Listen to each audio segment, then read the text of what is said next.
Re-relax sila ng konti, ihintay lang nila yung Purify ni Sanji and then actually never mind! Wala nang hinintay pre, nag-Black Dragon na oh. Ayun na nga, yan, sumugod na rin itong Sanji! Sanji, pero siya Wow!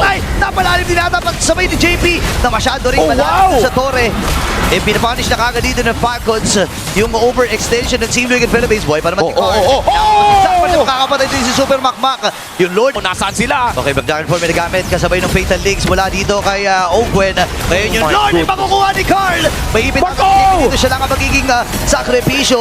Boy pa rin naman si Ogwen. Papasok Aray ni Super po. Makmak. Pasakit din sa kapana dito ni Carl. Pero makakakuha ng kill si Carl. Atras muna si Sanford. Mahabdi yung mga shuriken dito ni Super Makmak. At makakakuha sila ng dalawa. At makakuha pa sila ng torre dito bago lumabas ang Lord ng Team Liquid Philippines at itutuloy nila ang pag-invade. Uy! Carl! Flicker! Flicker yung nagamit ha. Oh! Pero this time ay tumama din!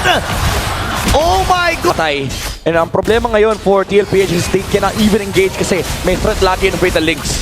Medyo malayo-layo din yung Freya pero Carl Tizzy nandun lang sa Gedli. Okay, 10k na yung buhay ng Lord na ito. Black Dragon Form nagamit pero si Kyle magwawagi! Paikot-ikot pa rin yung Dragon pero si Flap ay maiipit din. Nagtatalo na. Pero nagamit yung Fatal Links. Purify naman nagamit din. Dito ni Terry. Super Marco yung nakaka-free hit din. At makakadalawa na si Makmak. Free hit din naman itong si Terry pero si Haji ay makakakuha din ng kill. Naubos na isa-isa ang Team Liquid Philippines. Si Sanji na lang ang That's it. natitira.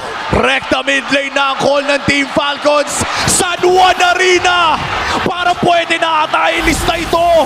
May 2 for 2 ata tayo. Nagiging maingay na nga ang San Juan Arena at ang Falcons matatabla ang sering ito.